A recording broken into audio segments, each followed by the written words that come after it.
And now, Peter Paul Mound's Almond Joy and Cadbury Chocolate Bars presents Alien Worlds. Slowly rotating at the edge of deep space, 1,000 kilometers beyond the atmosphere of 21st century Earth, is the Arthur C. Clarke Astronomical Observatory, Starlab. Here, Starlab Research Director Maura Cassidy, along with the scientists and technicians of the International Space Authority, watch over the countless stars and planets that fill the silent distances beyond the giant space station.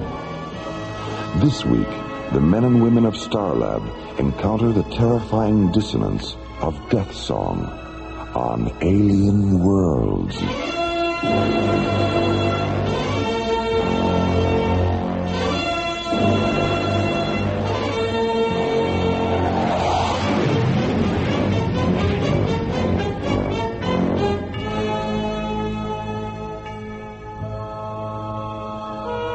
After spending 5 days at the Sealab 7 underwater research station in the South Pacific, ISA Commissioner White arrives at Starlab aboard Earth Shuttle 1.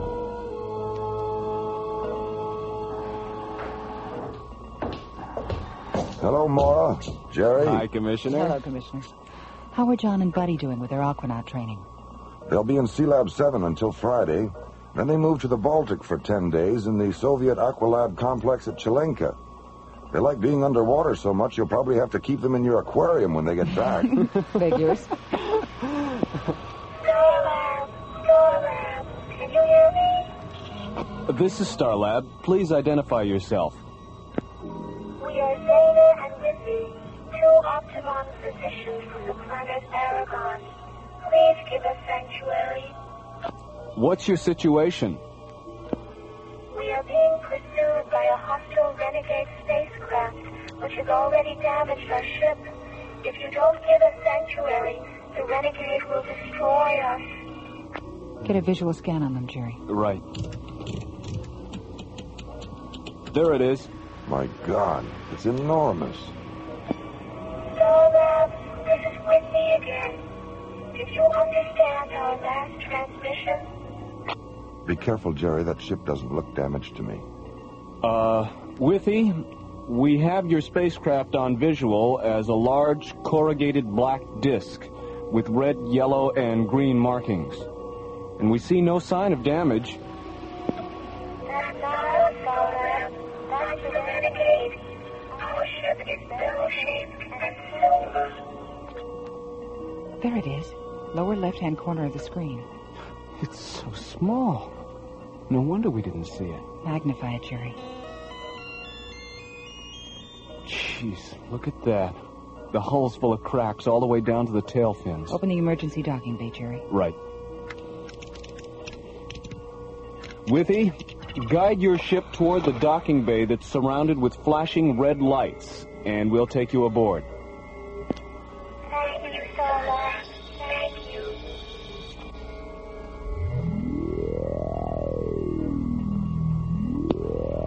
Starlab, you will soon regret having given them sanctuary. Who are you? Identify yourself.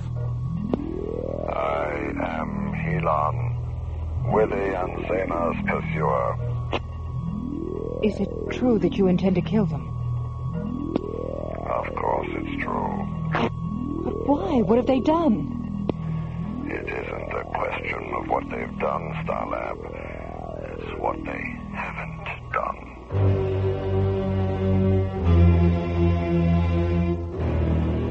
Alien Worlds will continue. This woman's sorry for keeping you guessing. You never know what I'll do. That's why I'm here confessing. It's because sometimes I feel like a nut, sometimes I don't. Almond Joy's got nuts, Mounds don't. Almond Joy's got chocolate, coconut and munchy nuts too.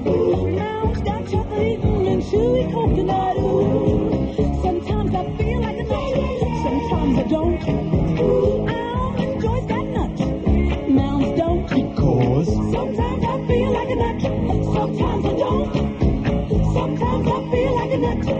sometimes I don't.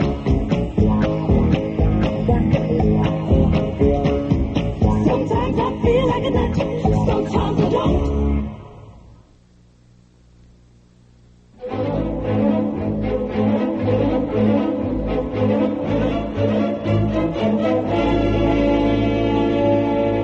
Alien Worlds continues. The routine of Starlab control is suddenly interrupted by an emergency transmission from an incoming alien starship. Aboard the ship, Withy and Zena, two Octagon physicians from the planet Aragon. We are being pursued by a hostile renegade spacecraft, which has already damaged our ship. If you don't give us sanctuary, the renegade will destroy us. As the bell-shaped Aragonian starship moves into visual scanner range, Mora, Jerry, and Commissioner White see another spacecraft.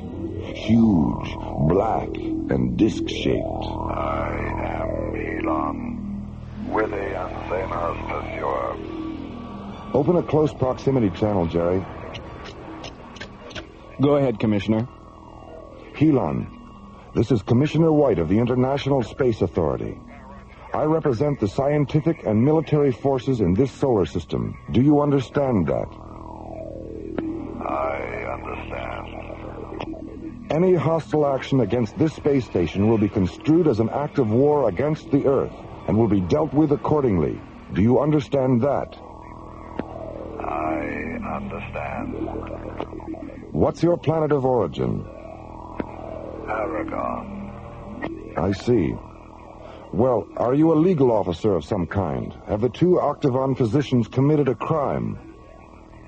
To my way of thinking, they have. Dr. Cassidy, this is Simon down in the emergency docking bay. The alien ship is secure. All right, Simon, thank you. Commissioner, I think we've heard enough from Helon to know where he's at. Let's put him on hold and see what the two physicians have to say about, whatever this is about. Helon, stay on this frequency and I'll get back to you. I need some time to think about what you've said. Of course you do, Commissioner. And then you'll need time to conspire with Withy and Zena against me. And then there will be no more time, Commissioner. The last thing you'll hear is the sound of your own screaming.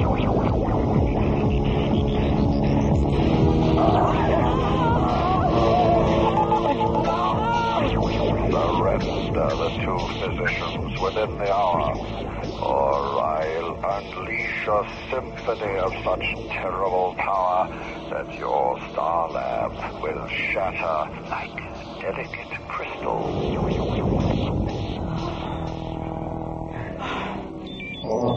Dr. Cassidy, Simon again. The two aliens have come out of their ship. Bring them to my quarters right away, Simon. Let's go, Commissioner.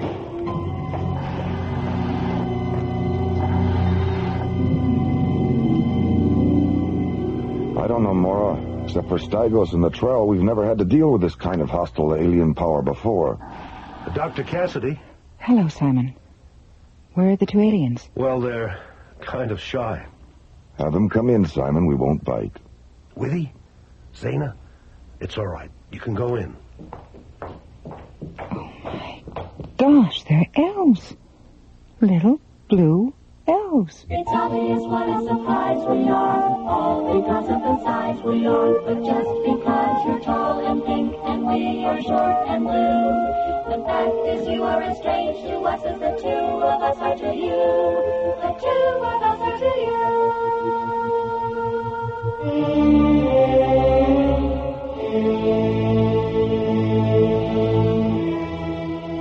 2 kilometers beyond Starlab, Helon enters the audiogenic spectrum chamber of his slowly orbiting ship. He touches a bright red jewel near the entryway. The gleaming black metal floor slides open. Then something begins to rise up out of the opening. Something massive and angular and dark. a nightmare construct of polyphonic drone generators and ultrasonic inverters, thick spiraling amplifier coils, and blood-red keyboards. Helon's death song synthesizer, the Cathedron. My beautiful Cathedron, my phantom self, my soul. Soon we will hear their voices dying amid the music of an unexpected destiny. Elon, it's time. Time? Time for what, Cataract? My infusion. It's time for my infusion. I just gave you a death song infusion, Cataract, a few moments ago, up in the communications chamber. No, you didn't, Elon. That wasn't my infusion. That was the premonition adagio you transmitted to Starlab. It was? Yes, of course it was. Forgive me, Cataract. Perhaps we should share an infusion. Memory distortion is one of the primal symptoms of death song withdrawal. Yeah, yes, of course, an infusion. Here, Cataract, help me with the anthem injectus. With pleasure.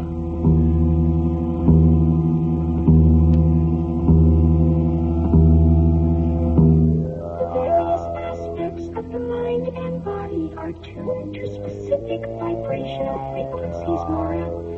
And as long as these frequencies are maintained, the mind and body remain in perfect harmony. Illness occurs when certain vibrational frequencies shift out of phase. When that happens, we use these octavons to reharmonize the retrograde frequencies. This restores the mind and body to their proper balance. We don't treat the disease that has no body. We treat the body that has the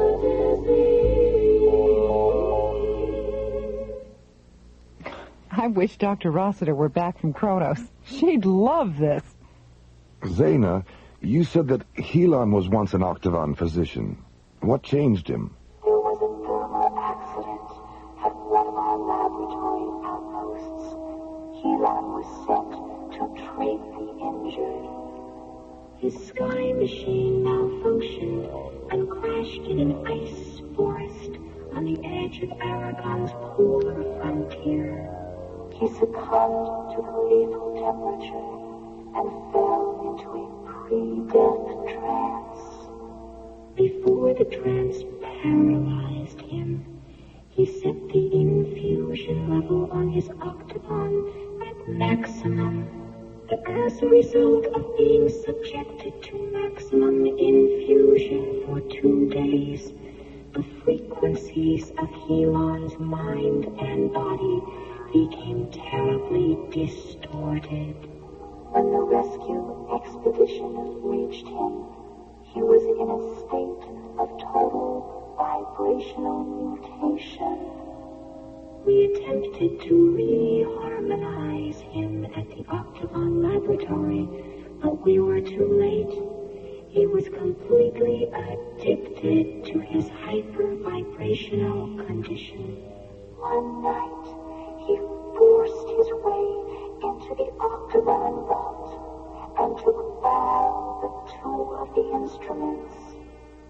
Then he went to one of our spacecraft installations, abducted a technician named Cataract, stole a deep space laboratory ship, and disappeared.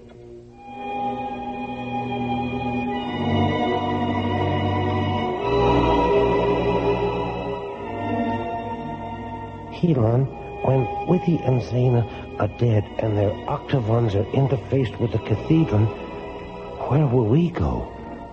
What will we do? We will wander from galaxy to galaxy, exploding the stars with death song. I see crescendos of light and sound that sweep to the far corners of the universe. Death song. Bright comets will swirl and dance against the fiery coronas of eclipsing suns. Death song. Planets will vanish in screaming disintegration. Death song. Raging through the silence, transforming it into deafening articulations of infinite majesty. Death song. Death song. Death song.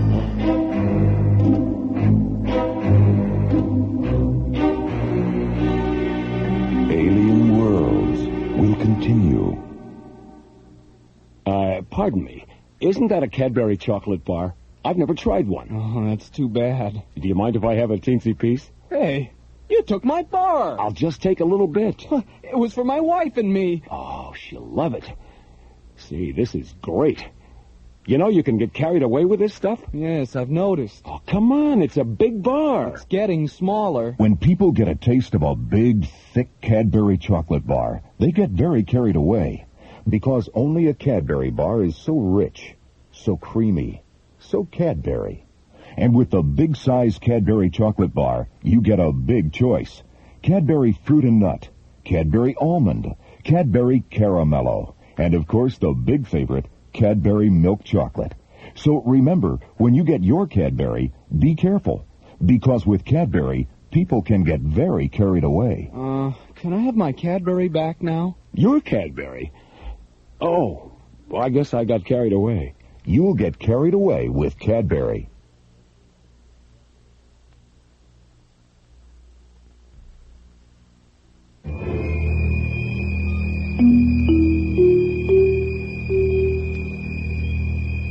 Alien Worlds continues. 2 kilometers beyond Starlab, Helon's huge, black, ovaloid spacecraft continues its slow, concentric parking orbit. In the ship's autogenic spectrum chamber, Helon sits before the blood-red multiple keyboards of the Death Song Cathedron. Cataract, go into the communications chamber, contact Commissioner White, and say this. My ship will orbit 6 more times.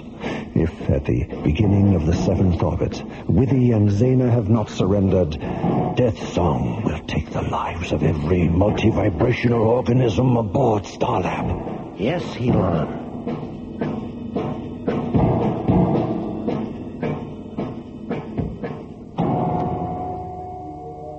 And because there have never been more than 12 octagons in existence at one time, there have never been more than 12 octagon physicians. 12 physicians for an entire planet? 12 are enough, Mora. Injuries are rare on Aragon, and illness is relatively non-existent. What was Aragon like before the octagons were created? We treated the diseases of the mind and body with narcotic chemicals. As a result, the people of Aragon were in a constant state of neurotic irresponsibility. Mora, are you there?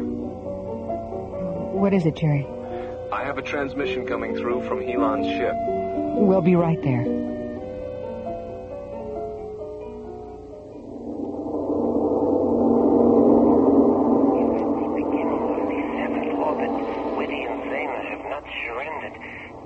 Will take the lives of every multi-vibrational organism aboard Starlab. 6 orbits. How much time does that give us, Jerry? Less than 8 minutes. Zena, suppose you and Withy give Helon your octagons. What then? He will interface them with the 10 he already has. And his cathedron will become a weapon of irresistible power. So here we are with a 250-megawatt solar reactor and no way to use it against Helon. No weapon system, no communications, no shielding generators. But Mora, didn't you say Helon's death sunburst had terminated Starlab's primary power matrix? No, our reactor wasn't affected at all. If we can interface our 2 octagons with your reactor, we can defeat him. All right. Let's get down to the reactor control room and get set up.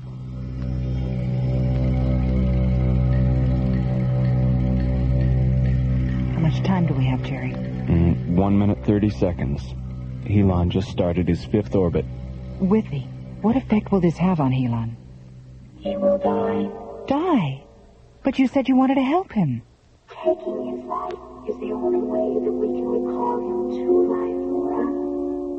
Our octagons will terminate him and then infuse him with the frequencies of his earlier life. How will you know if you've been successful? His voice, Commissioner. You will hear it in his voice. Harmonize the octagons, Zena, and tune for maximum pulse inflection. Harmony achieved, Lee. Engage the primary and ancillary subarticulations. Multiphonic articulations are in cadence. Cross-link reactor output subterminals, Jerry. Subterminals are in phase. Maximum quantum injection now.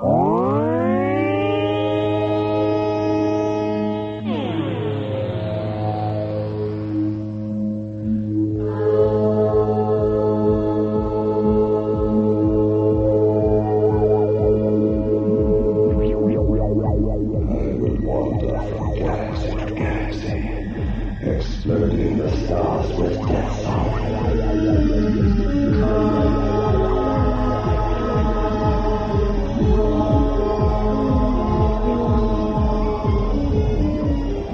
I say crescendos of light and sound will penetrate to the far corners of the universe. Death song.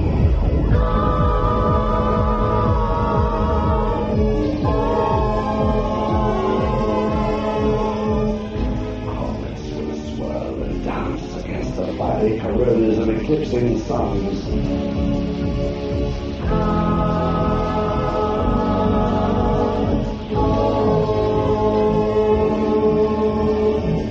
Death song.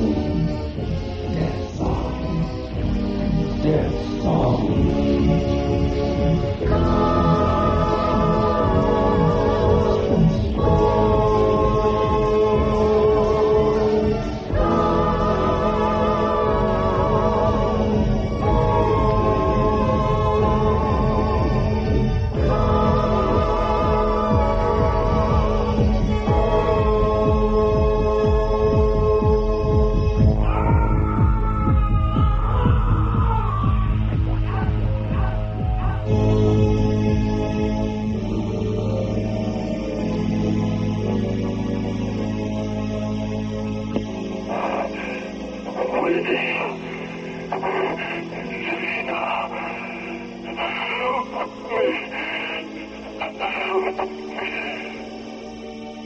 We must go to him, Laura. Call the short-range vehicle hangar, Jerry. Tell them to get a shuttle ready. Elon. Cataract, my friend, forgive me. Please forgive me.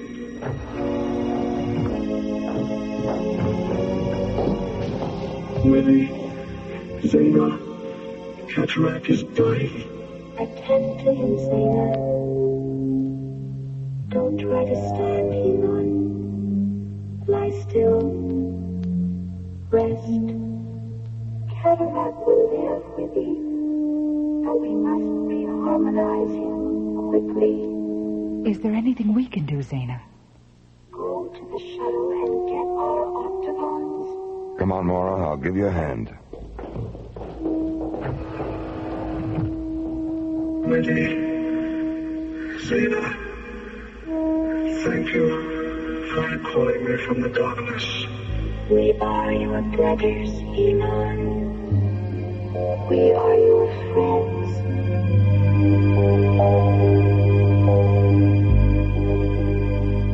We are the spectrum travelers, enemies of darkness, seeking ourselves in the many colored winds that lie.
Death Song was based on a story by Ken Ross and written by Ron Thompson, and starred Linda Gary, Roger Dressler, and Corey Burton, with special guest stars Larry Moss, Joe Baker, Michelle Goodman, Lindsay V. Jones, and Tony Walters.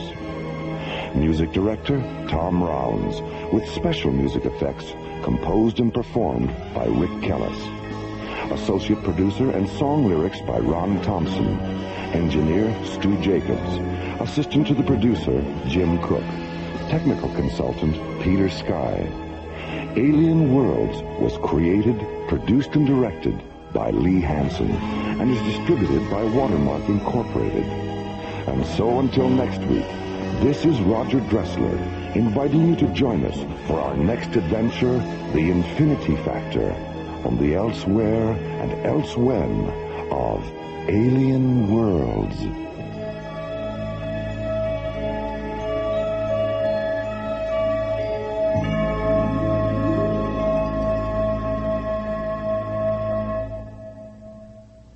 Peter Paul and Cadbury chocolate bars hope you have enjoyed Alien Worlds.